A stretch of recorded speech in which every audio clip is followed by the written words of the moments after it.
Juan Carlos Mendoza Sánchez, bienvenido al Tiempo Latino, es un placer tenerte aquí. Nos conocemos de tiempo, pero bienvenido a las nuevas instalaciones del Tiempo Latino aquí en el Washington Post. No, muchas gracias, Alberto, por la oportunidad de dialogar sobre este tema tan importante que es la conmemoración de la independencia de México.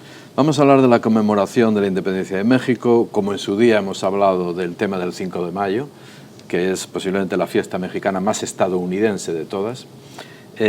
Pero antes, mi querido cónsul, yo tengo una pregunta muy sencilla, no me puedo resistir.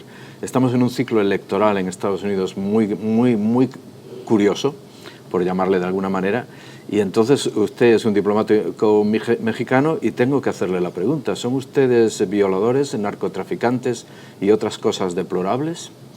Bueno, Alberto, yo te diría que en la actualidad hay poco menos de 12 millones de mexicanos nacidos en México que viven en Estados Unidos. La mayoría de ellos, poco más del 50, quizá un 51, 52%, o son ciudadanos ya estadounidenses o tienen el carácter de residentes. Esto quiere decir que la mayoría de los mexicanos que están en Estados Unidos, ¿sí?, ya resolvieron su situación migratoria. Del resto, el 48%, estamos hablando probablemente un poquito más de 5 millones, son personas que llevan aquí 10, 15 o 20 años en Estados Unidos. Están incorporados de una buena parte, están integrados a la economía de Estados Unidos. México y Estados Unidos no solamente son países vecinos, Alberto. El año pasado el comercio bilateral entre los dos países fue del orden de los 530,000 millones de dólares. Esto significa 1.3 billones de dólares al día, o más precisamente, más de $1 millón que México y Estados Unidos comercian cada minuto. Cada minuto. Esto significa que aproximadamente 25 estados de la Unión Americana tienen a México como su primero o su segundo socio comercial. Las inversiones de mexicanos en Estados Unidos han crecido también enormemente. De los migrantes mexicanos, es más o menos, se está calculando entre el 13 y el 15% son propietarios de pequeñas empresas, es decir, son gente que ha venido aquí y que está dando empleo, que está contribuyendo. México para Estados Unidos no es un problema, es parte de las soluciones. La transferencia de empleos y todo eso a través de NAFTA, lo que contribuyó fue hacer una Norteamérica mucho más productiva. Mira, cuando México exporta al mundo o exporta a Estados Unidos, el 40% de los componentes de esas exportaciones mexicanas son de origen estadounidense, es decir, que nosotros las importamos previamente de Estados Unidos, les ponemos el valor agregado o se arman en México, que es mucho más competitivo, y es un beneficio. Cuando México está exportando al mundo, Estados Unidos exporta el 40%. Desde el mundo diplomático, ¿hablan con el Departamento de Estado, hablan con las autoridades estadounidenses cuando ocurre esta avalancha de hostilidad? Sí, por supuesto. Mira, la relación entre los dos gobiernos se encuentra en un estado extraordinario, la verdad está institucionalizada. Esto va más allá, o sea, no es un asunto del gobierno de Estados Unidos lo que dicen políticos, no es responsabilidad del gobierno federal. El gobierno federal tiene excelente relación.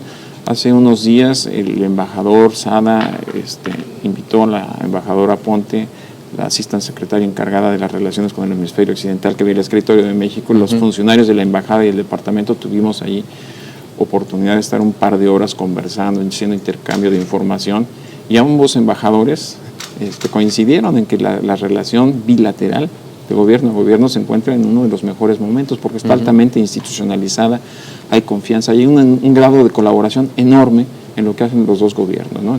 Quiero que me hables, cónsul, del Grito de Dolores, creo que me hables de ese inicio de la independencia de México y que me destruyas como historiador todos los estereotipos posibles. Sobre el Grito de Dolores es una cuestión muy importante porque la gente, para empezar, en Estados Unidos lo confunde, como bien decías, con el 5 de mayo. El 5 de mayo sin duda es la marca mexicana más conocida, pero no es el grito. El grito es el nacimiento del movimiento de la independencia de México.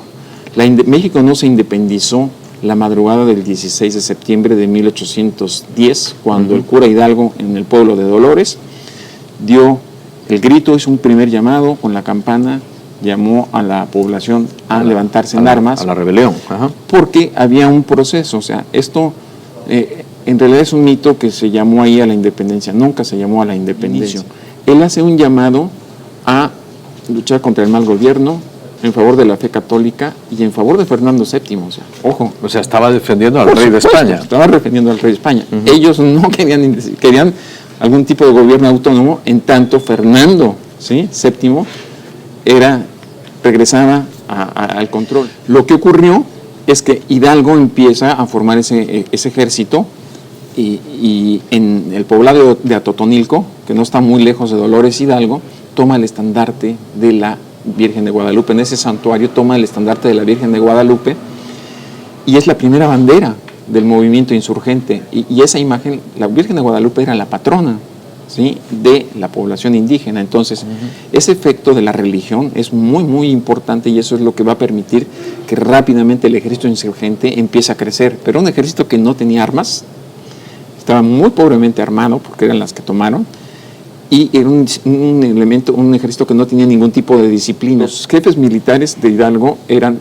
Allende, eran Aldama y eran Navasoro, eran capitanes, o sea, no tenían ninguna experiencia militar y enfrentaban a un ejército profesional, que era el ejército virreinal. En el Monte de las Cruces tuvieron una batalla importante, muchas bajas, ganan y llegan a las afueras de la Ciudad de México.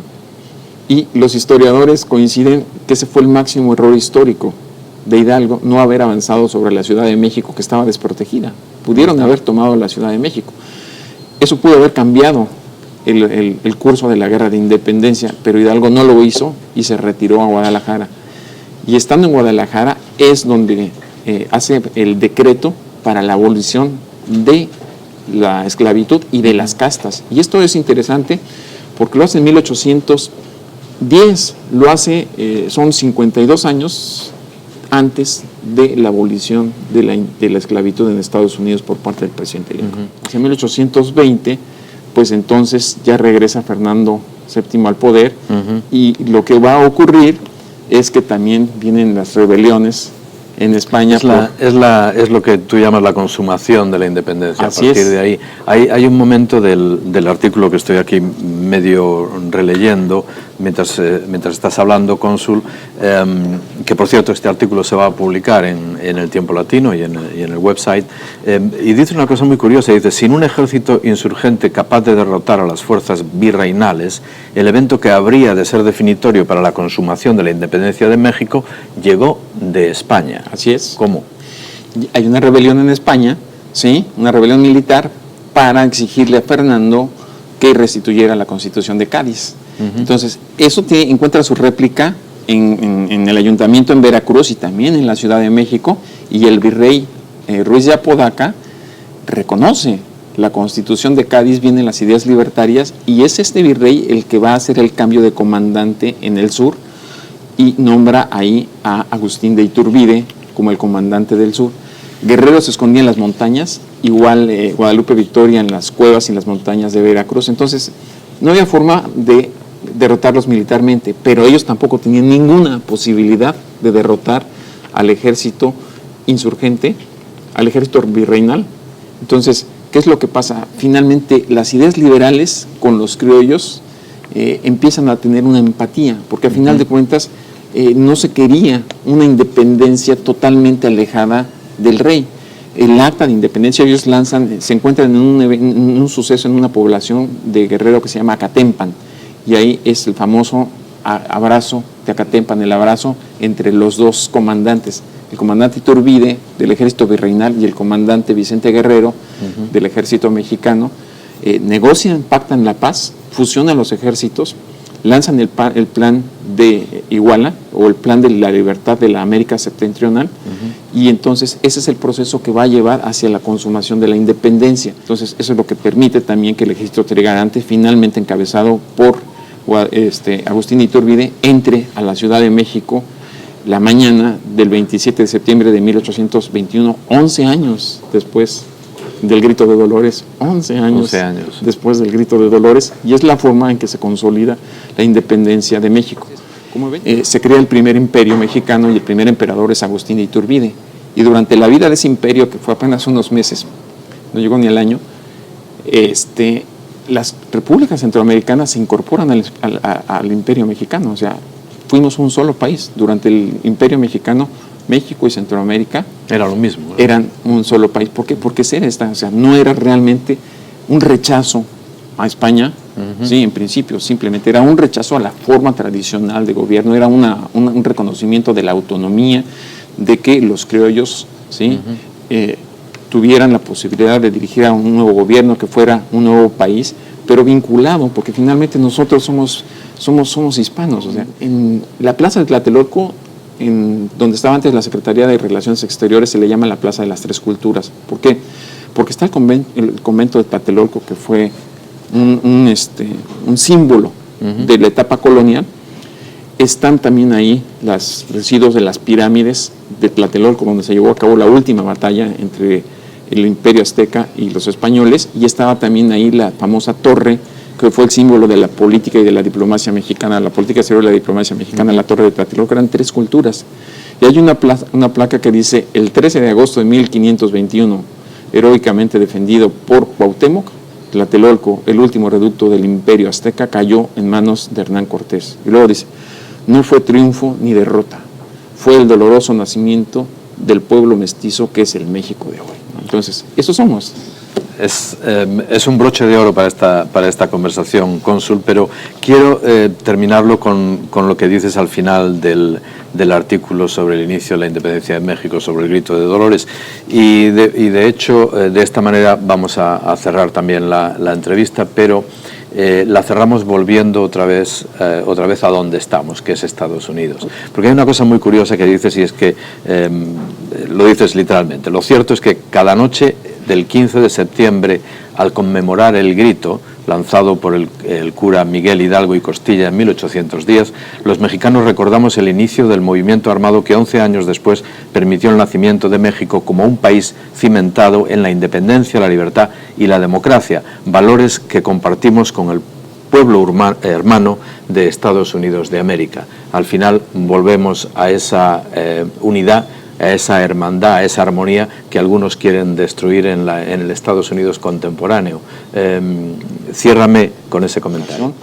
Entre mejor le vaya a Estados Unidos, mejor le va a ir a México, eso lo tenemos claro. Y estas gentes que están aquí sienten a Estados Unidos como su país, como su patria también, lo quieren de la misma forma que se quiere a México. Entonces, cooperación es muy importante. Yo reitero, geografía es destino, y México y Estados Unidos no solamente son vecinos, son amigos, son socios estratégicos, y el bienestar de México, la estabilidad de México es fundamental para la seguridad nacional de los Estados Unidos.